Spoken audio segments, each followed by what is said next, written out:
Government invests over $740 million in 8 water supply projects. Veep launches National Youth Volunteers Program to ignite spirit of selflessness.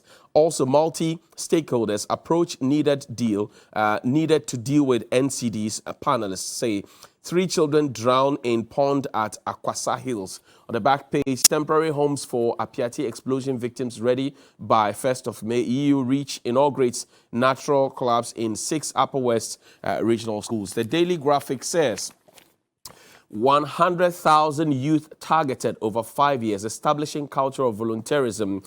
Also, 2 brothers, one drowned, other drowned in abandoned pit. And revamping Ghana Post, 23 vehicles, 50 motorbikes unveiled. Exports Authority engages in airlines on cargo services. On the back page, WaterAid launches project to sustain wash activities. The Daily Guide, Ghana Post boosts fleets.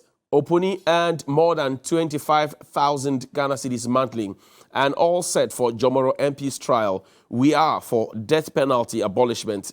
GAF and FedEx attracts poor ratings. Kotoko showed they are on top. Chia, I said. We need a fantastic script to beat rail. And MSK Zelini off to Dubai for training tour. Finally, the Finder newspaper. ADB invests 100 million Ghana cedis in plentiful food and jobs, 300 million in NAFCO, according to the MD. We made 9.8 million Ghana cedis profit before tax in 2020. Top CDC tops state-owned enterprises performance output, 740 million cedis invested in water projects, 734 killed in road crashes in 3 months. It represents 4.8% reduction over 771 killed in 2021. And Ghana Post unveils new fleet of vehicles this morning. This morning also, we are happy to celebrate with a few individuals who have their birthdays today. Happy 70th birthday to Chief Petty Officer 1 Benjamin Kofi Osai. He's retired. It was with the Ghana Navy, and this is from his wife, Mrs. Beatrice Osai. Children, grandchildren, all the in-laws, family, and friends. They pray that the good Lord will strengthen you and uphold you as you fulfill scripture and beyond. Also, happy birthday to Juliana Ankuche of Vakpo Senior High School. This is from Elo Mashagbo, your husband. Also to Staff Sergeant Bluvi James, your 40 years today. Instructor at Shah Hills Army Recruit Training School, from your wife Enyonam and your children and all the men who train under you. Also, happy birthday to Mrs. Vivian Apia Onyame. This is from your husband, your colleagues at the Ghana Health Service, Kede Government Hospital specifically. If it's your birthday as well, happy birthday to you. My guest this morning is Mr. Palgrave Boachi Dankwa. He speaks for the government in the area of governance and security. And also joining us on the ticket of the NDC is Alhaji Al-Hassan Suhini. He's a member of parliament for the Tamale North constituency. Gentlemen, welcome. Good morning. How are you doing? Good morning. Good to see you. Johnny. Thank you. Alhaji, how's the fast going? Alhamdulillah, so far so good. We are just about ending the first 10 days. Right. 2 more to go. 2 more 10. 2 more to go, yeah. But let me take this opportunity to wish my younger brother a happy birthday. That's right. Hamza S. Suhini. It's his birthday today. Okay. He's far away in London, but I know he doesn't miss any, political discussion in Ghana. Right. I wish him the very best. He makes the family very proud, and we pray that God Almighty will continue to guide his steps and provide for him and his family. Great. Palgrave, morning to you. Good morning. How's it going? Very well. I think that we are also fasting. Yes. A few more days to end. Exactly. Today's Tuesday, so we have about 2 more to 3 days. 3 days. Yeah, Okay. so 3 we've days. had 40 days of fasting during the Lenten with season. the evening salt. Yeah, but it's good to be here. It's good to be here. Great. So may God accept our fast and make us better people. Absolutely. After the period of fast. And clean our sins. Amen. Well, let's go straight to the point. Barker-Vormawor, who is known for the Fix the Country movement, yesterday he spoke on the state of the nation. Take a look at it. When we return, we will have that conversation, dovetail into the Momo conversation, some security issues here and there. The truth is, when you betray the people's trust, mismanage the economy, steal this country's riches and make mockery of our cry for justice, it is your fear of your own shadow and not any kumongre that would expose you. So no, I will not offer you the fanaticism of those who defended or die be died to high heavens, or convince us that all we need is better grammar to decode their battle drums and their promise to make this country ungovernable through violence. Instead, I offer you something else. I offer you the opportunity to grow together.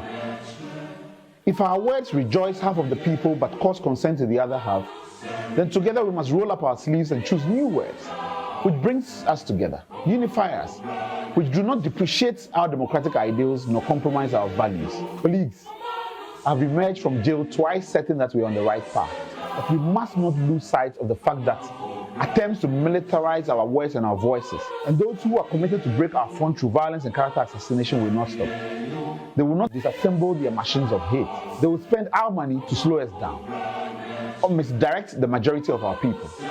They are masters in deception but useless in their government. So even when we restate our commitment not to give up and to improve our democracy, we must carefully watch how they retail our message through their rented press and their machines of disinformation. And we must call them out at every opportunity. Trust me, they will not win, not in the long run. We are on the precipice of victory against the bleak and defeated leadership. Never again will Ghana stoop so low. I promise you this. We are drawing a line in the sand to push our democracy towards greater ideals. The new Ghana is within reach. We can do it. So let us forge ahead with a renewed vision. A vision that gives better meaning to our democratic aspirations and rekindles belief in all of us. A belief that a new Ghana can be wrested from the hands of those who cannot and do not want to face this country. That's Barker-Vormawor there. Palgrave, did you reflect the mood of the nation at this time? So, Johnny, I believe that leaders are voted to bring about consistent growth and change and development. And it is right that once leaders are voted into office to have an opportunity to govern, they improve the lives of the people through social interventions and infrastructural works that would bring continual hope to the people. And I believe that as a country, successively from 1992, we've had consistent leaders who have come in to change the lifestyles of people and who have also come in to improve on already existing structures and infrastructure and added on innovative policies, really, that would change the fortunes of this country. And since 2017, when President Nana Addo Dankwa Akufo-Addo became president, we have seen very clearly high-level leadership that has been very unprecedented, especially on this continent of Africa. And he's been hailed for his innovative policies and much more transformational ones, which we believe that has become a foundation for other successive leaders that would come over this decade. The mood of the country at this stage is one of hope and one of purpose. The country is forged ahead to be able to bounce back better in the midst of the various challenges that we have experienced as a country. We've been hit by COVID largely, and the impact of COVID has been felt by global economies. As a country, we have put measures in place to ensure that we come out of COVID stronger and better to be able to rebuild this economy in the manner in which the good people of this country deserve and expect. And so the country, the young people are very prepared to see to it that government's policies as it relates to youth entrepreneurship, which is one of the biggest employment policy of the government, comes to full materialization, where many young people will have an opportunity. And I've stated that a country that is built on entrepreneurship is a country that has a future of survival. Because if you have many more entrepreneurs, then you have many more young people that are not dependent on the already existing people that work. And a country of 30.8 million people, significantly ensuring that we have an opportunity to expand our tax bracket. I think that we are set on a stronger foot of greater development, and that milestone we'll be able to achieve within our dispensation. He seems to suggest that there is some level of intimidation and down-pressure manism and that will be resisted at every opportunity by speaking up and by speaking truth to power. Do you agree? I believe that over the years we have had freedom of speech, and we've had opportunity of people airing their views, and these views, often either constructive or negative, has come to the attention of successive governments, and governments have worked with those constructive criticisms that has come. Those that are negative as well, government has looked into those negative comments and seen how we can be able to use that to better build. Because really, the whole act of governance and the whole act of democracy is a combination between those that are being governed and those that are governing. There is no way you can have a leader without having people that are around the leader being followers. And so really, I do not see that there is any intimidation that is being created by anyone. You know very well, this morning you quoted from the 1992 Constitution, which is our Bible in this country, and our Quran. We have been very judicious in ensuring that we are protecting the 1992 Constitution. And also we are very judicious to ensure that continuous fear and panic that is caused by other persons to be able to throw our democracy into disarray. The Constitution comes to the defense of the country. And I believe that in this country, we as a country have been very resolute to ensure that other disabilities and chaos that has happened within the sub-region of West Africa, as you are aware, there have been 3 coup d'etats with 1 attempted that failed. We, as a beacon of hope and a beacon of democracy, would continually churn out such beauty for the continent of Africa and even for the sub-region to continually know that, yes, Ghana is continually rising above its challenges and also rising above its limitations to continually bring hope to the good people of the country. At the heart of all that he started, whatever happened to him, his arrest and detention and all of those things, is the hashtag Fix the Country, which highlights the many ills and wrongs in society. That was met with a counter of Fix Yourself, which was later withdrawn and replaced with Fixing It. Now, Fix the Country seems to be resurfacing again because people are still asking the same questions that were shut down and shut down. What's the government's view of Fix the Country? I believe that every government is voted into power to face issues. And as a government, we have been very strong to be able to fix all existing challenges that we have met and even existing challenges that we are yet to pursue and even yet to see in our dispensation. The view really of Fix the Country is not supposed to be purported by any political party. The real goal is that, yes, I mean, it is right for young people to ask questions of leaders, of issues that they are concerned about. And it is right also for governments to be able to bring clarity on some interventions that is being made as it relates to ensuring that, yes, we are fixing the country. Because leaders, for me, and I've stated over and over again, leaders for me come in to be able to fix existing challenges. And we are not oblivion to the challenges that the Ghanaian people face. And over again, government is on the wheels trying to fix all those existing challenges. I think the real caution that must be sent out, especially to persons who have influence on either a percentage of listenership or even influencers, is not to agitate. Because I think that earlier on to his arrest was a post that he had made that he would have the power to overthrow a democratically elected government through a coup d'etat. And I'm not sure that such words is welcoming. I do not think that any young person, either younger in their 40s or younger in their 50s, would want to live in a country of disability or in a country of chaos. I mean, you know the challenges that other countries that have gone through civil unrest have experienced.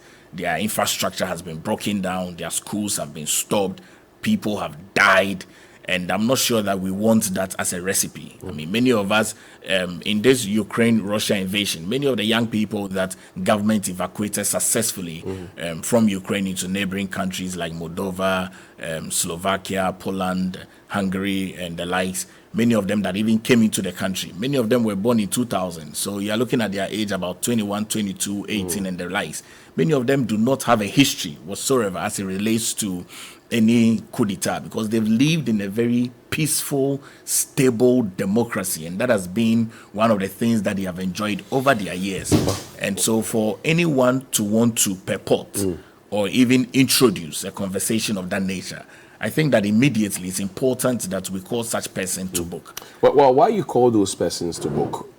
You have not told me what the government's direct response to fix the country movement is, because the people are talking about economic hardships, they're talking about lack of jobs, they're talking about insecurity, they're talking about a cost of living that's so high, they're talking about the prices of building materials that are cutthroat, they're talking about food shortages, the ability to afford it, they're talking about all those things.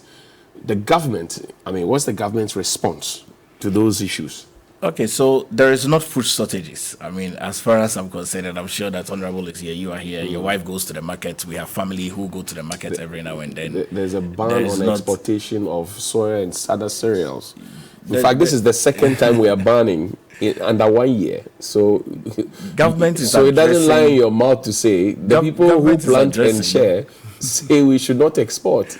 Government is addressing economic needs. I mean, you have seen the economic measures that we have put in place. Coming back on the bunch of the cabinet retreat, which was held for 3 days, and then coming back on the bench of the Bank of Ghana governor, having a conversation around the policy rate and fiscal policy act, coming on the back of the finance minister, having a presser and having a conversation on measures that government is putting in place in terms of making sure that government is cutting down expenditure largely and building back the country better economically. Coming on the bank that, yes, government is wanting to ensure that the cedi does not continually depreciate against the dollar. And I've seen in recent days, and you can check now that the cedi has begun appreciating. I've seen people who otherwise were keeping their forex now rushing to the various forex bureau to ensure that they change their monies because they are losing value on their forex. And so government is addressing the needs of the people of the country. I have also seen that government is addressing unemployment, and I've stated, yes, unemployment is a major issue all around the world. And the data really does state that by the time the continent of Africa gets to 2063, the entire world would have 1 billion young people on this continent. And so really, if you need to prepare for the future, then you need to ensure that you are building your country on an entrepreneurial manner. I've stated over and over again that once we are able to implement, which I know we would, the Youth Start initiative to give young people, 1 million young people, an opportunity to be entrepreneurial. You know, Johnny, that gives, if one person decides to employ 20 people, that gives us 20 million people in the employment bracket. And the real goal of government is to ensure that you build more resources, you bring in more infrastructure, you build more schools, you build more hospitals, you do more roads to be able to meet up to the needs of the growing population. And if you look at our database as a country, we have more resources that need to be able to meet up to the population growth of the country. There are other countries where they have strong population policy to ensure that the population does not outgrow the already existing physical resources and infrastructure that they have. So as a country, I believe that we are addressing the needs of the people of this country, hook, line, and sinker from the various sectors of the economy. Alhaji, have you been satisfied with the government's response and approach to the whole Fish the Country hashtag and the issues raised within? I mean, definitely not. But having wished my brother a happy birthday permits me to also convey my heartfelt condolences to the Abukari Sumani family or the Kofi family. Our sister, Mrs. Marian Nina Kofi, will be laid to rest today. Sorry. I'll be joining other colleagues from Parliament to represent the minority leader at the funeral, who is currently outside the country, right from here. So we wish the Barker-Vormawor family and the Kofi family our heartfelt condolences. We pray the Almighty Allah will grant them the, presence of mind to accept the loss and to understand that it is God who gives and it is God who takes.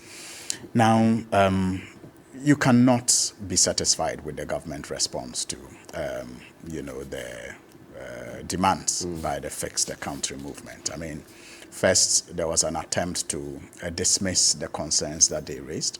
There was an attempt later to intimidate them, even when they tried to demonstrate. The judiciary, together with the Attorney General, played all kinds of tricks on them. Eventually, their determination won, and then they had their demonstration.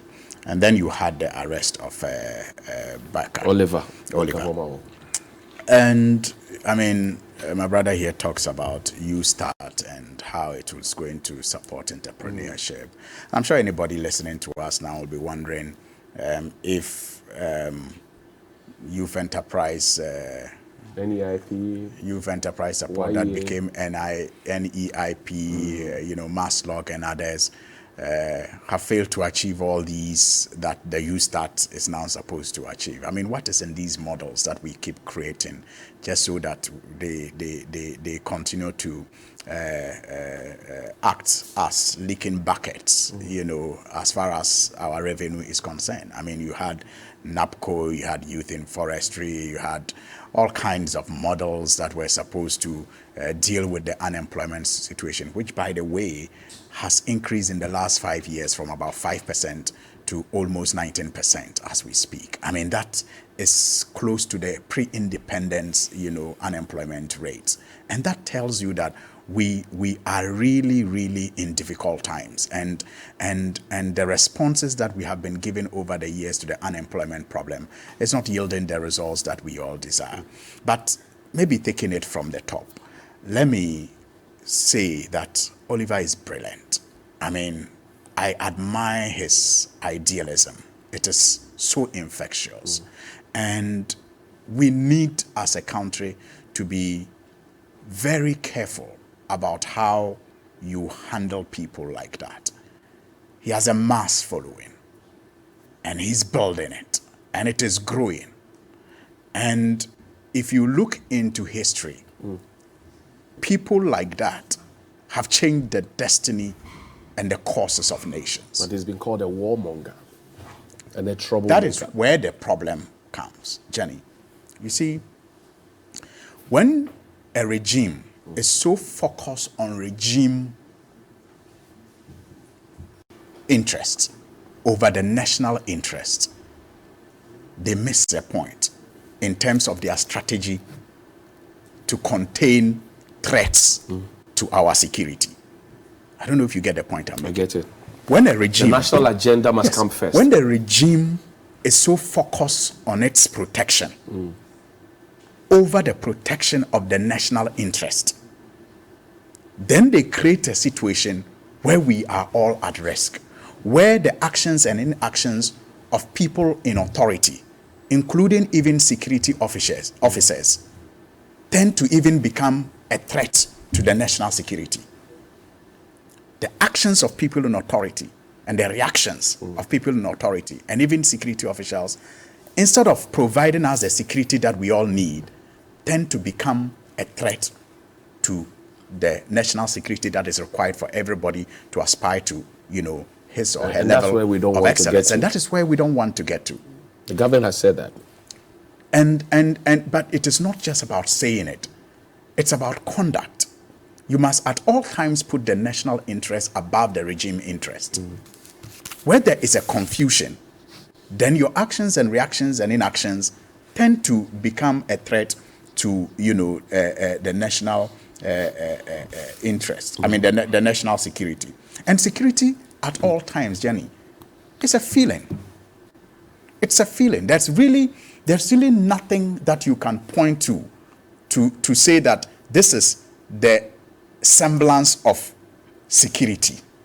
It is how you feel. It is how the citizens feel They either feel secured or they don't. It is not, and that feeling comes from their perception of what is going on around them. That somebody can create a false sense of insecurity for them to buy into. Exactly. And so that is why reactions and actions are very, very critical and must be measured. Because it is a feeling that can be created, whether real or perceived.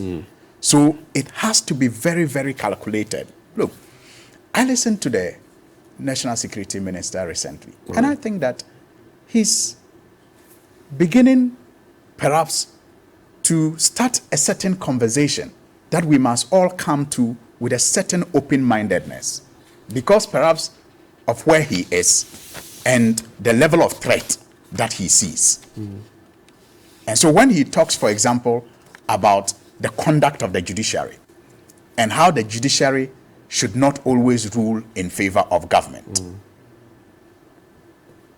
it is a sensitive one, especially if you are in government who has always defended the actions of the judiciary. It becomes sensitive to you, but perhaps based on his experience and based on his position and what he sees and the reports that comes to him, he understands that national security, like I said, is a feeling. But he has the liberty to disagree with the judiciary. And the feeling can either be real or can either be created by a real situation or a perceived situation. So when he says that let's watch it, that whether real or perceived situation where people think the judiciary is biased per the CDD reports and other research reports, let's be careful that we do not do things that will further exacerbate the situation or the perception that people are not secure. They don't feel they can find justice when they are, wronged. They don't feel they can find justice. So you have a situation where Oliver, in his address, talks about the whole security architecture and how it is not set up to advance the cause of democracy and freedom of speech and the right to fair trial. But people say he is calling for mayhem by that post he made, that look, if the military does not orchestrate the coup, he will do it himself. And that's the basis for which, he was picked up, kept in cell for more than the required 48 hours and all of those ones. Which clearly was a wrong reaction. I started by talking about how the reaction and actions and inactions of government can make even a small situation blow out of proportion and become a threat rather to the security of the nation.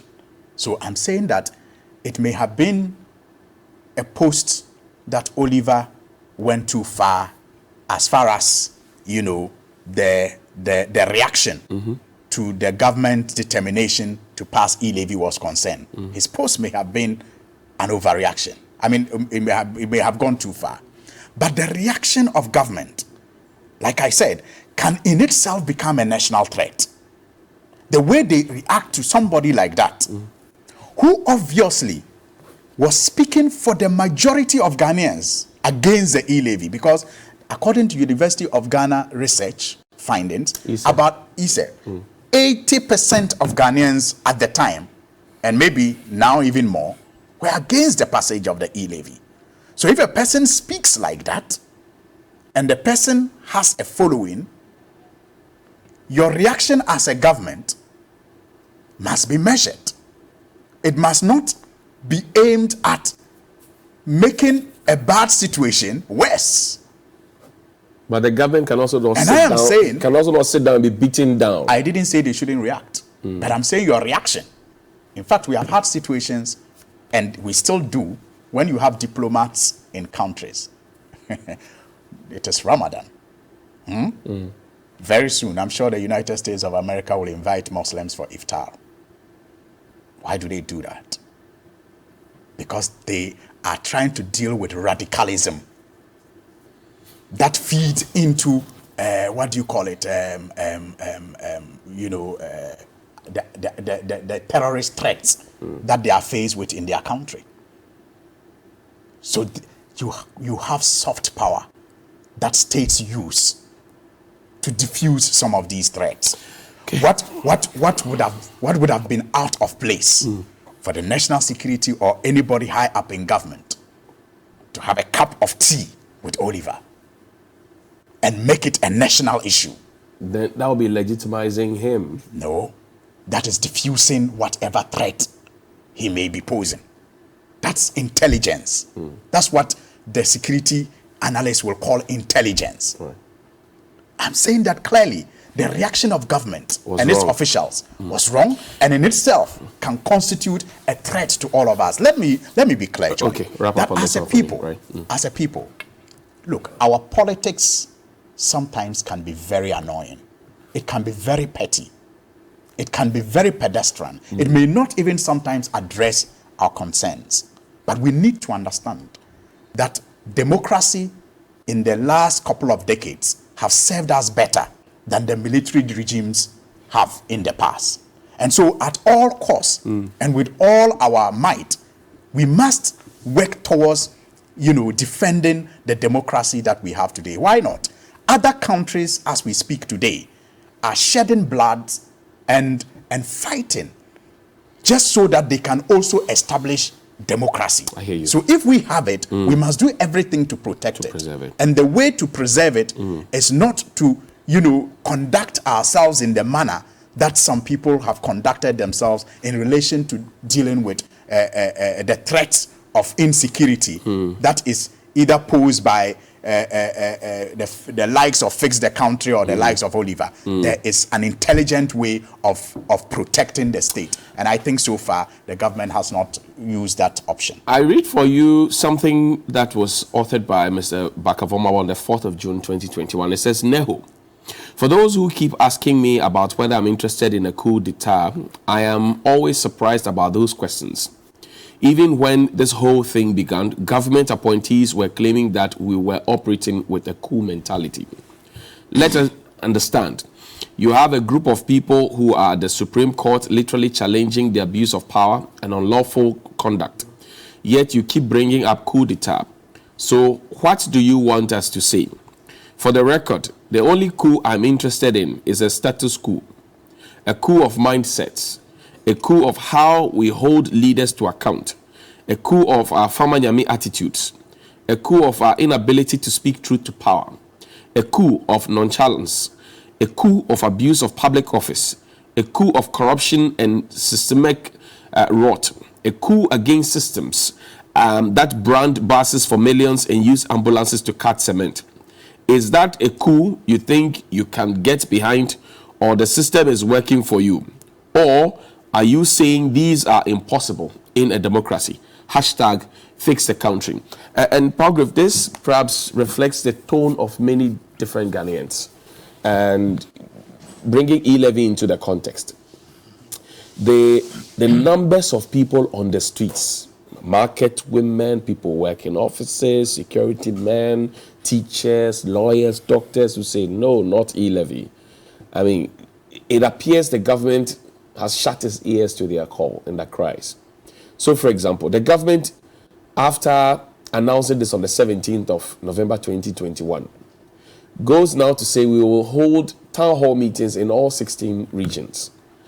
They did only 6, rushed back to Parliament, approved the e-levy, and then the president the day after assents to it, leaving the 10 regions behind and failing to bring everybody to the middle and building the consensus needed for the implementation of the e-levy.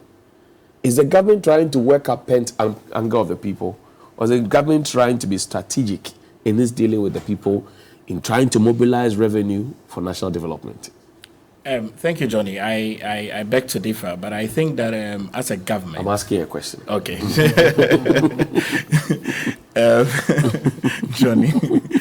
So I think that as a government, we have been a government that listens to the good people of this country. When the e-levy conversation began, when it was read on the floor of Parliament during the 2022 budget statement, it was at a percentage of 1.75. That's right.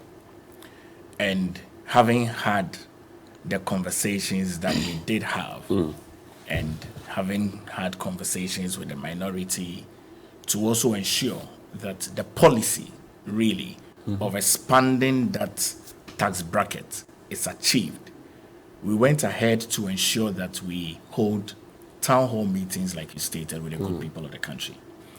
I'll share with you how these town hall meetings were done. You would recall that there are a number of regions that are in close proximity to these 6 regions that government held town hall meetings. In these town hall meetings, many of the regions that are in close proximity joined the conversation. I personally participated in the town hall meetings, and I could see how the numbers had grown from Kofroidia to Tamale to Wa to Volta region, Western region. I've seen how these numbers had grown. Greater crowds. And I've also seen how the interest had also grown with the level of conversations and the questions and the clarity that government continually brought to the table. Okay, I want some clarity, forgive me. So the regions that were in close proximity, are you talking about regions of the north? Or are you talking about Western North and Western region? So we talk because if that is the thinking, government in itself thought that because even though they are in close proximity, development needed to be taken to their doorstep, and created 6 regions in addition to the 10 that we had to make it 16 regions. How is it then that you are engaging people in administrative regions on their own and you're not lumping them together? No, Johnny, I think that I need to bring clarity. That's right. That's why I'm asking you. The real goal really is that, when you're bringing out a policy, you need stronger conversations. And I believe that... before they are announced. These conversations, Johnny, there's always a strategy that is put in place, either before, either during, or either after. I mean, there are various conversations to ensure really that the good people of the country with whom you are implementing this policy for would have a better and greater understanding to come on board your policy to be able to help you drive that particular change that you deserve. So, yes, having gone ahead to add 6 extra regions to ensure that we have 16 regions in country, which is to help equitably the distribution of resources. This e-levy conversation, you are aware, there were various media persons that came to cover, and so the conversations had gone broadly abase to the various regions that government could not physically be present there. But I'm saying that once we did a strategy of ensuring that these regions where we visited were hubs that culminated all the conversation, it was of interest to government to follow up the conversation. When we came back to Parliament... Before you come to Parliament, I want to understand. So we did one in Tamale. We did one in we started from Kofroidia. So Kofroidia was a standalone. Kofroidia was a hub to be able to bring in close proximity regions. Like which regions? Bono, Eastern, Ashanti. Okay. Those close proximity. So they all came to Kofroidia. Is that what you're saying? That was the hub, a central hub to ensure. But are you saying this on authority and based on facts? That when you had the town hall in Kofroidia, you had people from the Ashanti region camp officially invited to be part of it as a rallying point. When you had it in Tamale, people from, say, Savannah region and Northeastern came to be part. When you had it in Volta, people from Oti came to be part. I want that clarity. So that I'll give that clarity. So that we don't go asking the questions why you have not engaged the other 10 regions. I'll give that clarity. When we had our town hall meeting in Western region, the Central Regional Minister was there together with her people, the entire Central region. A representation were there. So clearly you could see that Central region is where covered. her people means what? People in government? Not people in government. Government appointees? No, not people, not government appointees. I mean, Central region is bigger than government appointees. You know that. Because the fishmonger at Kotokraba Market or their chief at Kotokraba Market would want to understand the e-levy and would have wished that you came to the city center at Cape Coast to engage them. The various associations had representation during our e-levy town hall meetings. And so that's the close proximity of what I'm talking about. That yes, a sizable part of the regions were covered in a greater understanding of the conversation around the e-levy. Now, e-levy in principle, as I expand it more, is really to expand the tax bracket because government had created the electronic and digital platform that digital economy has been growing excessively. From 2016, the digital economy had close to about 76 to 78 million Ghana cedis. Right up to 2020, it was estimated to have close to about 500 billion. Even at now, it is estimated to grow beyond that to close to about 900 billion Ghana cedis as a digital platform. But there are panic withdrawals now. You know, in the research that was done, and I'll put it to bear, that after having the mobile money interoperability, that gave opportunity for 4 telecommunication companies to integrate themselves with sharing money, which is Airtel, Tigo, Vodafone, MTN, and Glo. That mobile money interoperability enabled a sizable part of the Ghanaian people at ease to be able to transfer money to their friends or families or customers. The data does reveal that close to about 43% of the Ghanaian people, having started mobile money interoperability over these successive years, do transactions below 100 Ghana cedis threshold. 47% of that data, which leaves us with close to about 53% of that data doing transactions above 100 Ghana cedis. So having searched through and having seen that that digital platform is grown massively, the conversation around the e-levy is to do a transaction. If you do a transaction below 100 Ghana cedis threshold, you are not charged that 1.5%. And so that 1.75% has clearly been reduced to 1.5% at the time when Parliament did their third reading and they passed it into a bill, and President assented onto it as a law. An act. Okay. An act.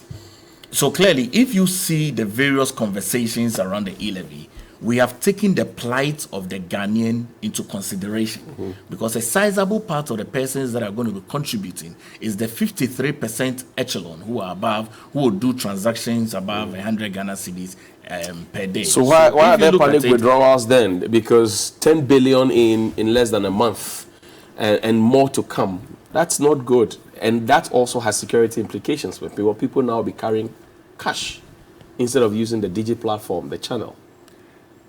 That panic withdrawal, when we did our database, I mean, and even the ministers have stated it that, yes, I mean, it's expected that people would do a panic withdrawal, but it's not in the highest of percentages, as you would think, because clearly this digital platform and this online business and this Momo has come to stay with the Ghanaian people, which is the ease of ensuring that you are doing transactions. But at the backbench of that is what we need not to lose sight of, is really the fact that you are expanding that tax bracket of having 2.36 million people who contribute income tax on a regular basis to the upper echelon of about 18 million people who would contribute. So the real goal is to have many more people contributing significantly to the taxation regime. But is the government averting its mind to the fact that Alhaji Suhini could have 2 SIM cards, or maybe 3, and have Airtel Money, Vodafone Cash, and MTN Momo? So if you count the same person for 3 times and make it part of your 18 million, you are getting the calculation wrong. The number of mobile phones in this country is 40 million handsets. Right. And so clearly, yes, you are right to be able to state that there are various persons who have all of it. I mean, all the mobile telecommunication Momo signed on. But in e-levy, your Momo is registered in your name. And so once you are doing the transactions in your name, you are not going to be charged. So if you are doing 100 Ghana cedis, 100 Ghana cedis from the various networks in your name, it's one name. But once it moves into another person's name, then you are going to be charged. So if I do the transaction from my Momo, which is MTN, and I registered with Vodafone Cash, and I do the transactions as well, I'm not going to have that charge because it's one name, which is really what brings to the benefit of the Ghana card, because the Ghana card is an aggregation of every single thing on one single platform. We'll take a break. So, which means that if, for example, Alhaji transfers 120 Ghana cedis from his Airtel Tigo SIM, transfers 110 from his Vodafone Cash, and transferred 105 from his MTN, the same person is going to pay on 120, 110, and 105. Is that what you're suggesting? One person has been taxed 3 times? No. What I'm suggesting is that if Alhaji does 100 Ghana cedis, he's not going to pay 1.5%. But I'm saying that he's transferring 120 on all his 120. transactions. He's paying 120 on Airtel from Airtel, transferring 120, transferring 110 from his Vodafone, and transferring 105 from his MTN. He'll be charged 1.5 on his Airtel, 1.5 on his Vodafone, 1.5 on his MTN. One person. He will not be charged in that order because Alaji's mobile money network is registered in one name. Okay. So he has a singular name for all his accounts. Okay. That's what it is. He has a singular name for all his accounts. So then on which one would the charge be? On which one would the charge be affected? Because when you go beyond 100 Ghana cedis, there's a charge of 1.5. So if it is registered in one man's name and he has 3 channels and he decides to send more than 100 on 3 different accounts, which one would the charge apply? It's not the transaction. Defined. Alaji, would you do 120 Ghana cedis? No, it's not about whether he would do 100 Ghana cedis. It's not about whether he would do. If you are doing 100 Ghana cedis, you are not going to be charged the 1.5. I agree. But what if the person I'm sending it to is allow me. So the person is going to pay a fee of 100 Ghana cedis somewhere, but he needs the 20 cedis to do the Famiko, transport in, transport out. So I have to send the 120. And I'm saying that Alaji has 3 SIMs, Vodafone Cash, Airtel Tigo, and MTN. He sends 105 on the MTN. He sends 110 on his Vodafone. Sends 120 on his Airtel Tigo. He will be charged 1.5, 1.5, 1.5. Is that not the case? Alaji will be charged 1.5. Anyone who does transaction above 100 Ghana cedis, regardless of your network you are using, you are going to be charged 1.5% on the e-levy. So 3 accounts, 3 deductions for one individual. 1.5% on transactions that you do above 100 Ghana cedis. So I'm saying 3 accounts, 3 deductions for one individual. Is that the case? You will be charged 1.5% on every transaction you do above 100 Ghana cedis. We'll see you after the break. Oh.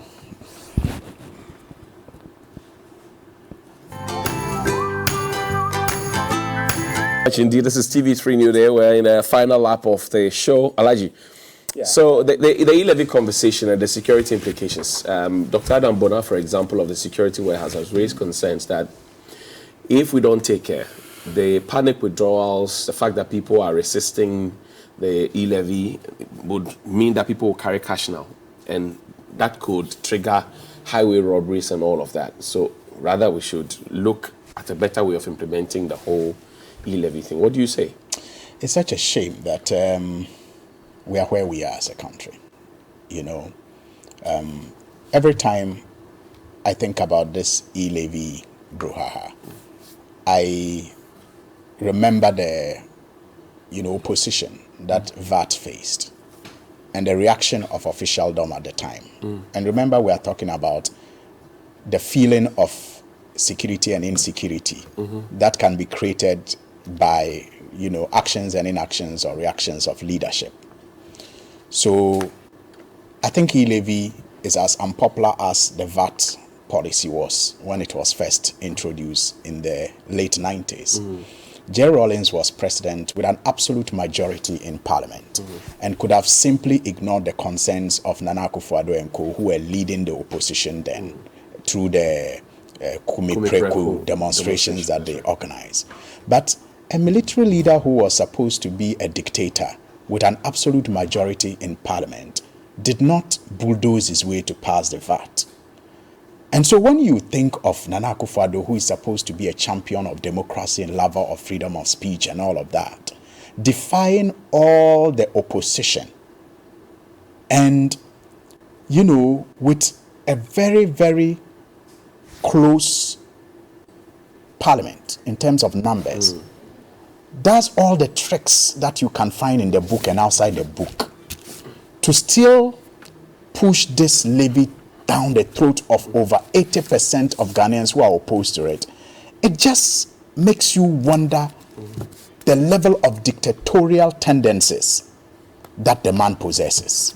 It's just unbelievable. It's just such an irony. But Parliament was used as a tool. Parliament, they went through the processes, Johnny, first, second, third reading. The Preventive Detention Act, the PDA, that is used to whip Dr. Nkrumah, was passed by Parliament. The one-party state that was or is still being used to describe Nkrumah as a dictator, was passed by Parliament. So it's not always the case that because Parliament passes it, then it is democracy. It is democratic. And the citizens are reacting. Johnny, the citizens are reacting. Just between December and January, the Bank of Ghana itself has issued a report indicating that the money that went on the Momo platforms reduced from 82 billion to 76 billion Ghana cedis. That's a reduction of about 10 billion.